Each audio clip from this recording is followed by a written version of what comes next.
Hoy en el estudio Despierta le agradecemos muchísimo que haya venido Jesús Ramírez Cuevas, el vocero, el director de comunicación social del presidente electo Andrés Manuel López Obrador. Muchísimas gracias por estar aquí. Buenos días, Carlos. ¿Qué tal? Buenos días. Buenos días, ¿cómo estás? Bueno, algunos detalles sobre el tema de la consulta que ha generado toda suerte de interés. ¿Cuántas preguntas va a haber? Se dice que van a ser varias preguntas. ¿Cuántas opciones para responder? ¿Cómo está eso? ¿Cómo va a venir? Bueno, primero señalar que la consulta es nacional, es en los 32 entidades de la República, que se van a instalar más de cerca de 1,100 mesas de consulta. ¿Esperan recibir a más o menos? Bueno, hay cálculos que entre 500,000, 1,000,000 de personas podrían participar. Digo, son cálculos de acuerdo a experiencias anteriores. Pero bueno, la idea es que puede votar cualquier ciudadano con su credencial de elector y va a haber mecanismos para evitar que haya más de una votación. Y va a ser una cosa de lo más simple, o sea, en una papeleta lo más posible que sea una sola pregunta con dos opciones: mantener la construcción del actual aeropuerto en el lago de Texcoco o la opción de construir las dos pistas en el aeropuerto militar de Santa Lucía. ¿Cuántas papeletas van a imprimir? Ese detalle lo vamos a dar a conocer el lunes, calculando más o menos los participantes, podría estar aproximadamente en 1,000,000 de papeletas. ¿No temen o anticipan que puede haber acarreados para dirigir esto hacia cierta respuesta? Bueno, siempre un ejercicio democrático tiene los riesgos de la democracia, más en un país donde tenemos inercias de este tipo, pero nosotros creemos que la misma dinámica que estaba alrededor del debate permitirá que sea una expresión libre, ¿no? Esto será en todo caso marginal, no creo que ocurra así masivamente. Si esto ocurre, bueno, pues simplemente se va a legitimar mucho más como quiera la consulta, ¿no? Llega con tu credencial de elector y ¿qué va a pasar?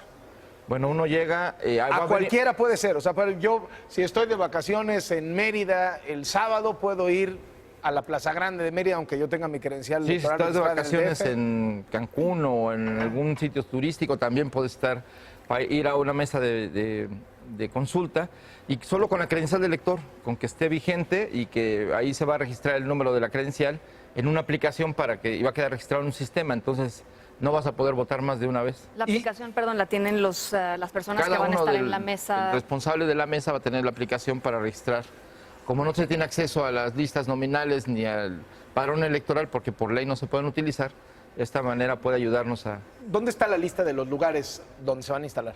El lunes vamos a publicar ya la lista de los lugares, son de los 32 estados, hay municipios, de los 538 municipios donde va a haber mesas, va a haber hasta 10 mesas en algunos municipios, los más poblados, y en otros, bueno, una o dos. Ahora, esa es la consulta. ¿Qué pasa con la encuesta? ¿Cuál es la metodología para hacer una encuesta? Bueno, las encuestas siempre tienen metodologías muy precisas. Bueno, unas no son tan precisas como vimos en las elecciones, pero de todos modos va a ser transparente la metodología, quién la va a aplicar.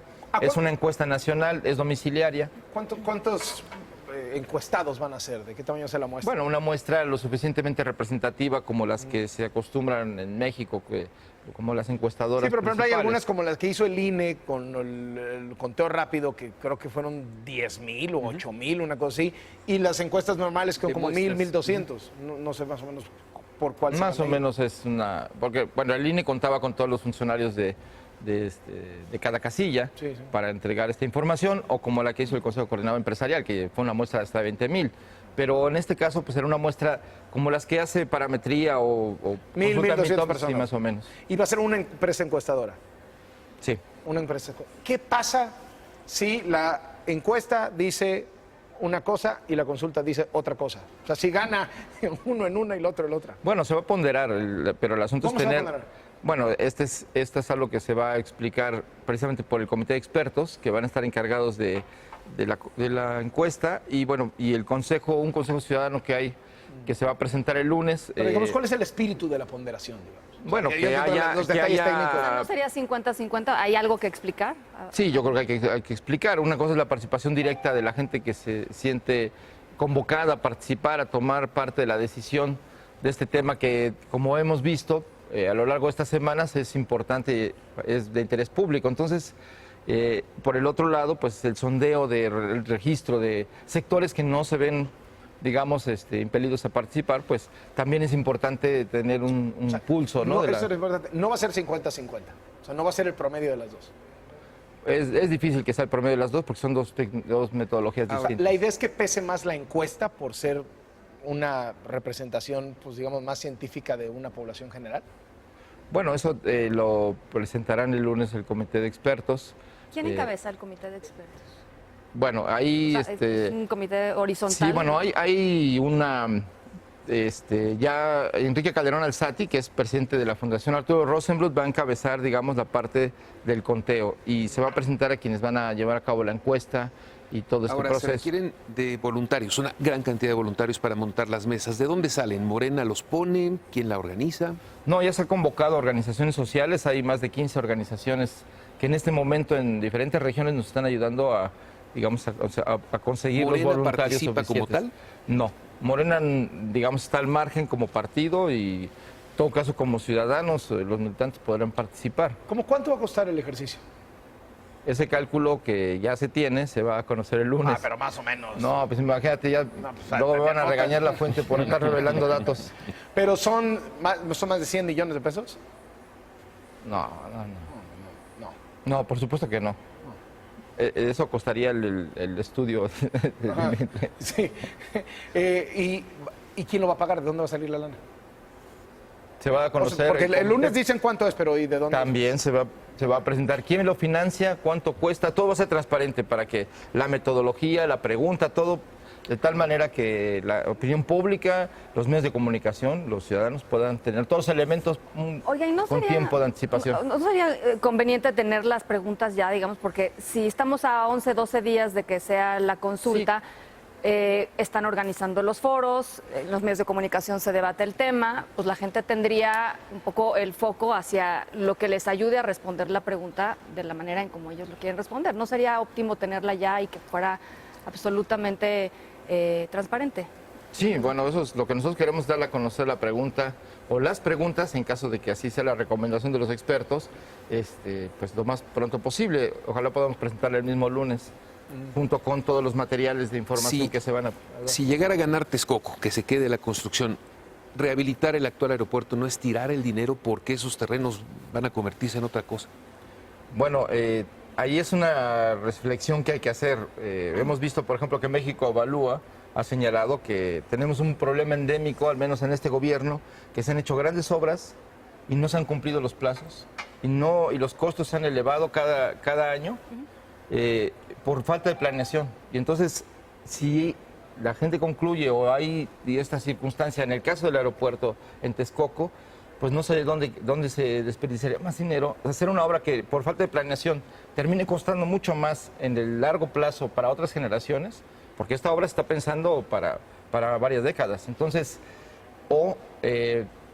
si ese fuese el caso, pues dar marcha atrás, de todos modos garantizando las inversiones, garantizando los contratos, pero a lo mejor no enterrar todo ese dinero. Entiendo que le gusta a usted más Santa Lucía. No, nada más estoy señalando los riesgos de un organismo que está evaluando las obras públicas del socavón, por ejemplo, que ahí tenemos a una empresa que es responsable de una muerte de algunas personas en Cuernavaca y que no ha habido consecuencias, entonces, y está participando en la obra de Texcoco. Digo, yo además pongo en perspectiva datos sin tomar partido, pero sí son datos reales. Ahora, ¿cómo va a funcionar eso? Porque dicen, le vamos a meter entre 3,000 y 5,000 millones de pesos al aeropuerto de la Ciudad de México y al de Toluca, pase lo que pase en la consulta. ¿Cuál es la tirada ahí?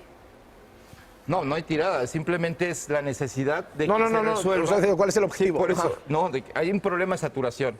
Si en caso de que decida los ciudadanos y la encuesta que continúa Texcoco ya se ha ido alargando el tiempo en el que va a ser entregada la primera etapa.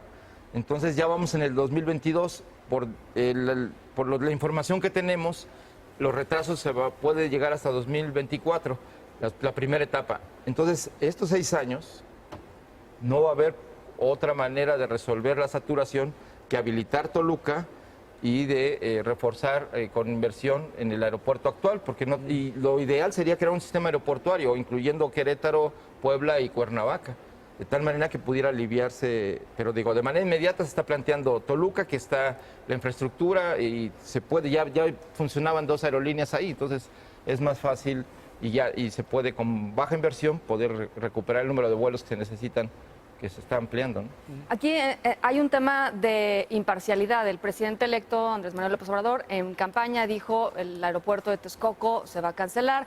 Después ha ido matizando su posición. En un video hace unos días pues pasó un buen rato defendiendo, digamos, la posibilidad de Santa Lucía. El ingeniero Javier Jiménez Espriu parece también dar pasos en ese sentido, lo han dicho públicamente. ¿No sería mucho más sano que simplemente dijeran, pues nos gusta más Santa Lucía y ustedes decidirán, ciudadanos, a través de la consulta y ponderaremos los resultados, pero no sería más sano para todo el mundo que fuera así? Bueno, sano es este proceso, como sano es la decisión del gobierno que tiene el derecho, o el futuro gobierno, a tomar decisiones en materia de infraestructura y de obras, pero creo que el ejercicio que estamos viviendo, este momento de apertura de los medios al debate público, en lugar de la polarización que teníamos en las elecciones, ahora se ponderen más los argumentos, se intente avanzar en términos de dar a conocer de manera sencilla términos técnicos que parecieran no ser ajenos a la ciudadanía, pero si vamos construyendo una ciudadanía a partir de la información, y esta idea de participación también tiene que ver con una construcción de la democracia, de ampliación de la democracia, y creo que es un ejercicio, el ejercicio sano, yo lo veo más en esta libre deliberación. Quizá todavía nos falta afinar instrumentos legales para poder habilitar a los ciudadanos a que puedan participar permanentemente en decisiones, en fiscalización, vigilancia. Bueno, creo que un poco el punto de Ana Francisca es, no se ven imparciales. O sea, no se ve, el gobierno entrante no se ve imparcial, como que pues, parece que les gusta Santa Lucía, ¿no? Y no tendrían por qué ser imparciales, además, es que ese es el punto, ¿no? No, pero Pues el en punto campaña es que nosotros estamos obligados a informar. En esta consulta también es consulta con expertos, también es recabar más información. Entonces, lo que se dio a conocer ayer por el ingeniero Jiménez Espriu, el futuro secretario de Comunicaciones y Transportes, es nueva información que aunque ya estaba ahí, no se había dado a conocer a la opinión pública. Y es el dictamen de OASI de que señala que es viable Santa Lucía. Entonces, frente a una corriente de opinión que ya estaba dando por inválido a esta, que Mitre tenía la razón de que no se podía, no era viable Santa Lucía, habría que plantear esta información, y va a venir más información la próxima semana de otros temas económicos y aeronáuticos que, bueno, son parte del debate. ¿Qué van a hacer? Y no es tanto que tomar Sí. partidos, sino dar nuevos elementos a los ciudadanos. ¿Qué van a hacer con el movimiento de Atenco si gana Texcoco? Ya lo activaron. No, ¿cómo lo activamos? Ese movimiento ha estado ahí. En todo caso, hay que reconocer Lo que han dicho los algo de muy Atenco es, importante. pase lo que Pase pase, lo que si pase. gana la consulta Texcoco, nosotros nos vamos a oponer, dicen los del Frente de Pueblos en Defensa de la Tierra. Bueno, yo creo que los movimientos sociales tienen su vigencia en tanto tengan apoyo social. Y aquí lo que está en cuestión es un tipo de desarrollo que no toma en cuenta a los pueblos, que no toma en cuenta a la población. Ese es el principal reclamo. Obras de infraestructura sin planeación que al final atropellan los derechos agrarios o los derechos de los pueblos indígenas originarios, que allí hay también población originaria o equiparable. Entonces, creo que se trata también de hacer el debate sobre un tipo de desarrollo que incluya a la población, que no la desplace y que no la deje solo como empleados con empleos precarios. Entonces, ¿Creen que pueden convencer al movimiento de Atenco, si gana Texcoco, de que pues no lo impidan, no bloqueen la construcción, etcétera, tomen el lugar o algo así? bueno, yo creo que nos enfocamos luego solo en lo que ya venimos arrastrando como herencia de la visión de la región. Si uno pone el foco en el recorrido que hicieron los futuros funcionarios del gobierno entrante en el miércoles pasado, estuvieron podemos nuevos, ver que hay un desastre. Hay un desastre ambiental, social y hasta de seguridad. Hubo detonaciones, hasta se encontraron dos lugares donde se practica el huachicoleo. Entonces, tenemos ¿y por qué no poner el foco en toda la situación que se está sucediendo en esa región del país, en el centro de ¿qué hacer México? frente a esto? No, pues es que tienen que tomar cartas las autoridades, entonces las presentes, tanto el gobierno del Estado de México como el gobierno federal actual, que no se están haciendo responsables de lo que está sucediendo ahí. Entonces, por ejemplo, solo poner un ejemplo de las situaciones que hay alrededor y por las cuales también la gente protesta. Hay más de 120 minas actualmente de basalto y de tesontle Sí. para rellenar el lago. Entonces, y esto es para la primera etapa. Imaginemos lo que puede suceder para terminar la siguiente etapa. Entonces, solo ese asunto, poniéndole el foco, nos daríamos cuenta de que solo hay 15 permisos. De esas minas que están vendiendo el material a las empresas que están rellenando el lago, solo 15 cuentan con permisos y con manifiestos de impacto ambiental. Las demás son ilegales. Entonces, O sea, ¿qué hace la ¿cuántos son en autoridad? total? 120. Y por eso Más de 100 son ilegales. Por eso la próxima secretaria de Medio Ambiente le pidió en este video a la persona apoderada de un terreno que le enseñara sus permisos. Sí, y aquí se hace el énfasis de Jiménez Espriu dialogando con la dueña del terreno cuando le dice, oye, pues es que queremos ver porque esto nos parece que está irregular. Entonces, pero bueno, en fin. Hay quien lo interpretó como una amenaza, incluso hubo mucha polémica en redes que dijo, mira, los dos diciendo, espérate que yo llegue el 2 de diciembre como una amenaza. Bueno, porque también estaba en un plan agresivo, había disparos de armas de fuego, en ese recorrido hubo cosas que revelan el país en el que estamos y que estamos heredando una situación muy complicada. Yo creo que el foco, la discusión sobre el aeropuerto de Texcoco es un buen ejemplo para analizar la problemática que hay en materia de política pública, de obras de infraestructura, que no consideran muchas veces los impactos ambientales. Entonces, un poco, lo que interpreto en la respuesta es, si llega a ganar Texcoco, ustedes se sentarían con los de Atenco y con los de todos los municipios aledaños y tratarían de resolver toda esta situación para engarzarlos en el proyecto. Pues hay temas como nos convendría, nos convendría ampliar la mancha urbana cuando ya tenemos la última reserva territorial que además sirve de vaso regulador. O sea, es una pregunta que habría que responderla en caso de que Texcoco se mantenga. ¿Y qué pasa con Santa Lucía? Exacto, pues Santa Lucía se va a cerrar. No tiene problemas ecológicos, no tiene problemas urbanísticos y sociales. ¿Eso estaría blindado en el caso de Santa Lucía? Toda obra tiene un impacto, pero hay de impactos a impactos. Santa Lucía es un terreno que ya está, digamos, además en terreno firme, no está en agua del lecho del lago. Y por el otro lado, pues sí tiene algunas situaciones de viabilidad, de vialidades y bueno, va a tener un impacto urbano, pero es mucho menor, digamos, si me preguntas, al que va a tener el aeropuerto que está construyendo. Pero bueno, eso es parte del debate. La verdad, le van a Santa Lucía. No, pues mira, yo estoy hablando de temas que me parece importante informar. Venimos aquí también a informar a la ciudadanía para invitarlos a participar. Por eso es importante participar, porque hay muchos aristas que a veces no se enfatizan. Se enfatiza la inversión, se enfatiza los mercados financieros internacionales, que son muy importantes, y que nosotros estamos mandando mensajes también hacia los mercados financieros de responsabilidad. También replantearse y poner en consideración esta obra también es un acto de responsabilidad. Entonces, creo que vamos aprendiendo, los ciudadanos, los medios y el futuro gobierno, en cómo lidiar con problemas complejos de manera democrática. Esa es una cosa que creo que vamos por buen camino. A propósito de los mensajes, se habló mucho del video de López Obrador cuando dice, bueno, el ingeniero Slim me dijo y se decía, esta es la primera concesión sin licitación que le da el gobierno de López Obrador a un empresario, en este caso, pues el más poderoso de México, el ingeniero Slim. Bueno, si tú ves el video, hace rato se mencionaba que él se inclinaba por Santa Lucía, y aquí, digamos, por la complejidad de los temas, termina hablando también para esos inversionistas que les interesa el proyecto, que están dispuestos a invertir. No estamos cerrados. O sea, si la ciudadanía decide otra cosa, estamos dispuestos a que se analicen cuáles son las alternativas. Sí, porque lo que dice es, yo no voy a poner dinero del gobierno.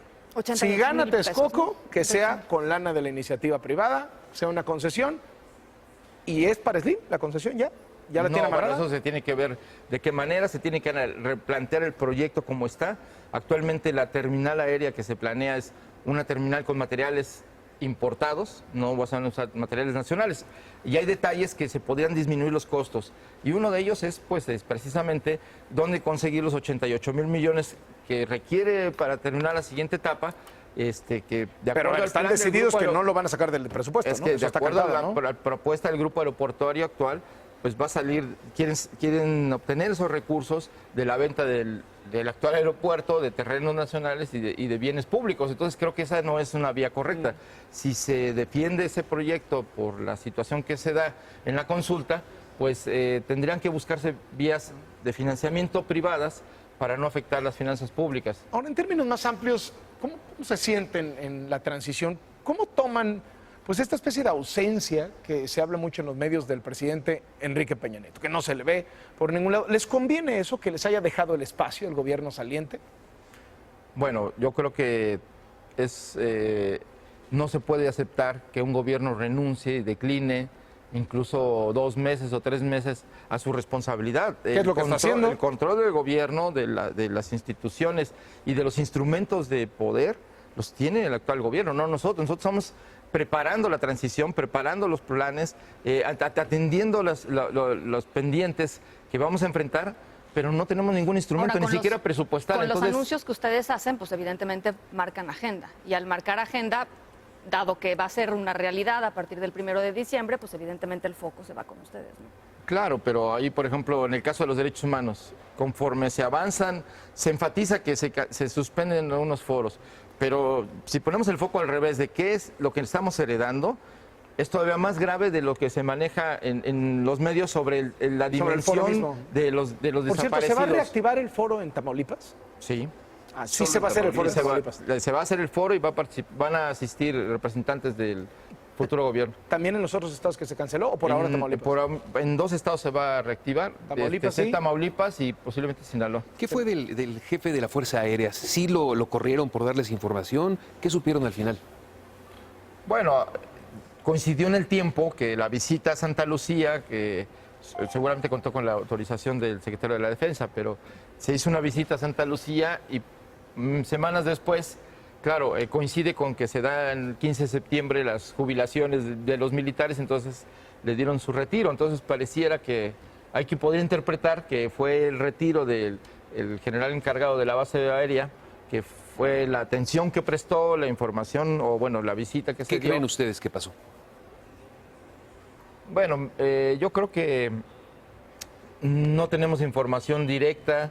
Lo que sabemos es que sí fue un proceso de acuerdo al reglamento de la Sedena y entonces forma parte de las jubilaciones o de los retiros. Es decir, no fue normales. venganza. Me parece que no, pero bueno, podría interpretarse por la forma en cómo primero nos dimos, digamos, se dio esta información de primera mano, entonces pareciera que fue más un asunto de una cierta sanción, pero bueno, de acuerdo al reglamento entra en tiempo y forma y la edad es completamente legal. Regresando un segundo al otro, ¿les gustaría ver a un gobierno de Peña Nieto más presente? ¿Les serviría incluso ver un gobierno de Peña Nieto más presente? Bueno, yo creo que nos serviría a todos los mexicanos que rindiera cuentas, ¿no? Que sí hubiera el ejercicio de, no solo del informe presidencial, que es más parece una ceremonia de proyección política o propagandística, aunque sea de despedida, que una rendición real. Yo creo que ese es el problema y que a veces en este periodo de interregno de tantos meses, pues parece que están acelerando no la acción de rendir cuentas, sino la acción de gastarse lo que les quedó, de entregar presupuestos y contratos multianuales, de intentar hacer negocios hasta el último momento para dejar a proveedores y todo. Entonces, eso yo creo que es algo que si se analiza las decisiones, por ejemplo, nos acabamos de enterar que se está abriendo el mercado del agua. A partir del lunes se abre con agua digital, donde se va a poder concesionar aguas nacionales, bloques de agua. ¿Por qué al último momento? ¿Por qué no permitir que haya o sea, esto tiene que ver con los decretos de junio que Peña Nieto y que además la administración entrante le pidió suspender la acción de la entrega de agua y concesiones de aguas subterráneas y aguas superficiales. Entonces, ¿cómo es posible que a pesar de la petición, hoy nos enteramos que va a haber ya el inicio del mercado de agua, cuando eso pues contradice, por empezar, la Constitución? Viola derechos de los pueblos y además nos va a colocar en una situación de hecho, porque las concesiones son a 30 o más años renovables. Entonces, es ese tipo de decisiones. Ana preguntaba cuál es un ejemplo. Ese es un ejemplo. Así es. Eso, a ver, nada más para tenerlo claro. Están aprovechando que todo mundo voltea a ver al gobierno entrante para hacer negocio. Ahora sí que para ejercer el famoso y nunca terminado de ponderar año de Hidalgo. Pues los meses de Hidalgo, pero yo creo que hay que poner el foco porque yo creo que no podemos permitir que después del rechazo a la corrupción y a la forma en cómo se ha gobernado, termine de esta manera escondiendo la cara el gobierno actual, pero también, digamos, haciendo este tipo de ¿Llegando los van a situaciones. auditar? Bueno, esa es una obligación tanto del Congreso como de la Secretaría de la Función Pública, auditar, hacer cuentas, y nosotros en la entrega-recepción pues tenemos también que hacer un tipo de auditoría, porque no podemos aceptar ser copartícipes de actos de corrupción o ser cómplices de alguna situación irregular. ¿Cómo procesaron, Jesús Ramírez, lo de César Yáñez? Me imagino que haber sido durísimo dentro del equipo por la figura que es, por la importancia que tiene, por los años trabajando en el primer círculo de López Obrador, a su vera. ¿Cómo lo procesaron? ¿Habló el presidente electo con él? ¿Lo regañó? ¿Lo va a correr? Porque hay versiones en ese sentido. ¿Cómo lo procesaron? Bueno, yo creo ¿Fue que... duro? Bueno, primero señalar que es una situación del ámbito personal, de su decisión de una persona que decide hacer una ceremonia. Es un derecho de todos, sobre todo si no es un funcionario y además no son recursos públicos. Pero bueno, en función de la posición que el movimiento ha tenido, el énfasis que se ha puesto sobre el comportamiento ético, político de los representantes de quienes participan en este movimiento de transformación, evidentemente hay un cuestionamiento. Entonces nosotros también nos tenemos que hacer cargo de la congruencia, ahí el tema de ser congruentes en el sentido de, bueno, pues estamos en un país con muchas carencias.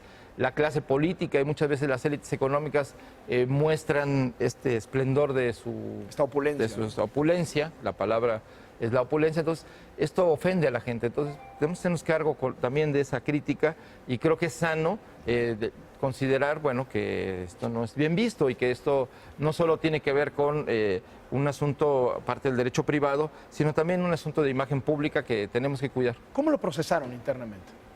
Bueno, pues para empezar no es una decisión de nosotros, es una situación de hecho que tiene una proyección política. Nosotros simplemente nos alerta al hecho de que el bono de beneficio de la gente, el voto de confianza que se dio el 1 de julio, no es un cheque en blanco. Tenemos, y eso es lo más importante, señalar, el 1 de julio el triunfo fue de la sociedad mexicana. Fue de la sociedad mexicana que creyó en la democracia, que creyó en el voto, y ese voto tiene un sentido de un país diferente, exige o pide a los gobernantes o futuros gobernantes, a los funcionarios, a las élites políticas y culturales y económicas, pues un comportamiento acorde con lo que estamos viviendo. O sea, y creo que es un asunto de reflexión interna del grupo político, pero no es un asunto de consecuencias para César Yáñez. bueno, eso no se ha cometido ningún delito, no se ha faltado a ninguna situación. Al no ser funcionario no hay de qué despedirlo, en el sentido de que pues, no se... Entonces, pero moralmente no lo van a marginar, no lo van a alejar en lo más mínimo, no habrá ninguna consecuencia. bueno, esa es una pregunta que a mí no me toca responder, porque yo soy de comunicación social y sí tengo que comunicar lo que se está decidiendo y lo que se va a hacer. En todo caso, le correspondería al presidente saber qué va a decidir al respecto. Pero yo creo que lo más importante aquí es entender el sentido de la crítica, que va más allá de la persona, que va más allá del evento, que puede ser muy mediático, que puede ser hasta morboso para las revistas rosas y del corazón, pero más allá de eso, el trasfondo es, la gente está exigiendo un comportamiento ético y creo que hay que estar a la altura del momento. ¿Les está costando políticamente? Es decir, ya hay un costo político para el presidente electo de la transición. ¿Sienten que ya hay algún tipo de desgaste del presidente electo por esta transición ante la ausencia del gobierno en funciones? Bueno, quizá que frente a las expectativas tan altas, pues la gente está esperando ya acciones, ¿no? Está esperando cambios concretos. Entonces ahorita pues no se pueden tomar decisiones porque no se tienen los instrumentos del gobierno. Entonces a lo mejor eso puede ser que reduzca el tiempo ahora sí que el bono del beneficio de la duda. ¿La luna de miel? Puede reducirse. Entonces, ¿Cuánto va a durar la luna de miel? ¿Cuánto calculan ustedes que la gente les va a dar como de bono? Decir, ok, vamos a darle chance. ¿Cuánto tiempo para que se empiece a sentir la 4T? Mira, yo creo que nuestra sociedad ha vivido una situación de desesperanza y también de hartazgo. Entonces, es el corto plazo, no podemos pensar en el mediano y largo plazo. Si comienza a ser tangible en los primeros meses el cambio, es decir, que haya beneficios, que se vea realmente que hay un cambio de política, va a ampliarse incluso gente como Roy Campos dice, mientras haya posibilidades de ampliación de los programas sociales y se mantengan esta política social y se amplíe, yo creo que va a permitir incluso que durante el gobierno no se pierda la fuerza y el apoyo social. No sé, nunca se acabe la luna de miel. Pues ya sería un matrimonio. Gracias por venir, Jesús Ramírez Cuevas. Gracias. Muchísimas gracias, ha sido muy interesante conversar con el vocero del presidente electo. Vamos al resumen de la media, ya nos colgamos, nos extendimos más de la cuenta, pero estaba muy interesante. Y estábamos en lo del aeropuerto y en eso sale lo de la opinión de lo de Peña Nieto y pues hubo nota, había que seguirla. Vamos al resumen de la media.